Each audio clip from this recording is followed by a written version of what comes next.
This one is about not an idol of a person, but sort of an idol of a concept, and kind of an obsession with a certain idea. So I used to be an obsessive wisher, and I would take any chance I could get to make a wish. Like blowing out the candles at your birthday.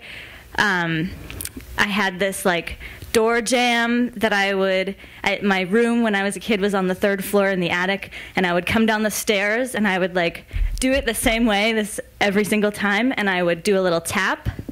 I don't know if you can hear that. On the top of the door jamb, and I would make the same wish all the time. And I would invent new ways to make wishes. So I was obsessed with this idea of making wishes. And the whole idea when you make a wish is that you're not supposed to tell anyone, right? Because it's a secret. You blow out the candles and you're like, I made a secret wish and no one's going to know because then it won't come true. Everyone knows that, right? Yeah. Okay. So I remember I was walking. My best friend had a house in Cape May, and we were walking on the beach one day, and I was like, hey, look, the first star. We get to make a wish. And so we both went like this. And she's like, what'd you wish for? And I was like, you can't tell, then your wish won't come true. And she was basically like, that's bullshit. Tell me what your wish was. And I was like, well, I don't know, because I wish for the same thing every time, and I didn't want to, maybe it's not going to come true. Anyway, so she was like, just tell me, just tell me. So finally, and I sort of actually idolized my friend, come to think of it. So I told her my wish. Because she liked me anyway, but I wanted her to like me more. And so she was like, I'll tell you mine if you tell me yours.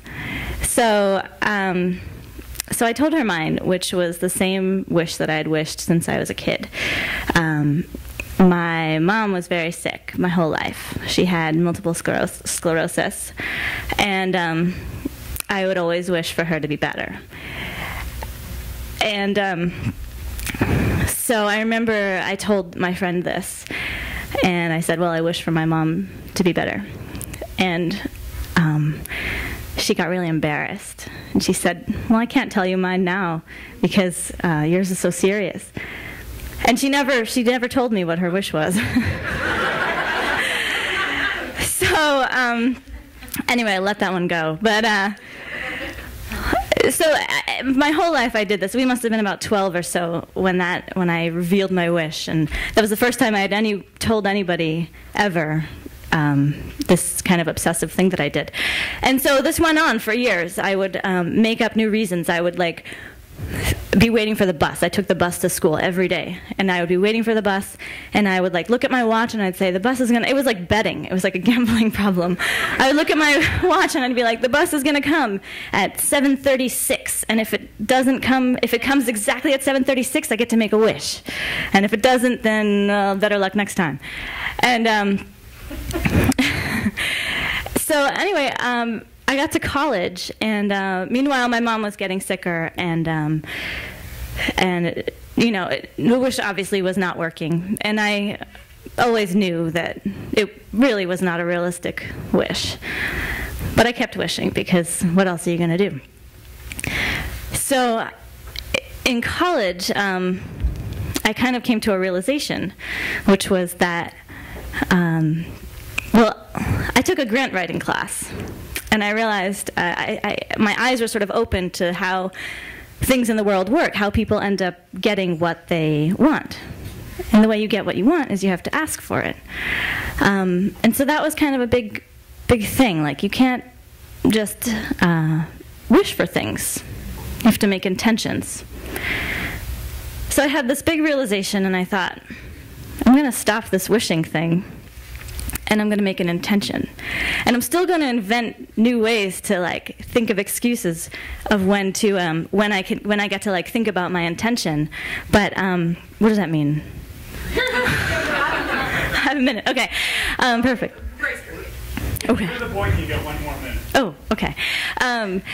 So I kind of re-altered my way of thinking, and I decided I get to make an intention. I decided every time waiting for the bus, if it comes at a certain time, when I do that at the door jam, or when I see the first star, or when I blow out birthday candles, instead of wishing, I'm going to make an intention. And the rule behind that is that you're not supposed to keep it secret. You're supposed to tell people. And because when you tell people, then they say, how's that intention going? Are you doing it? So I made the intention to play music more. And I sing and I write songs and I play guitar.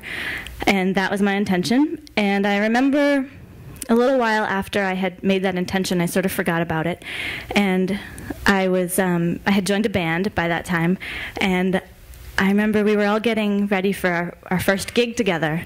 And I looked at the clock, and it said 4:44, and I was like, huh. So that's the end of my story.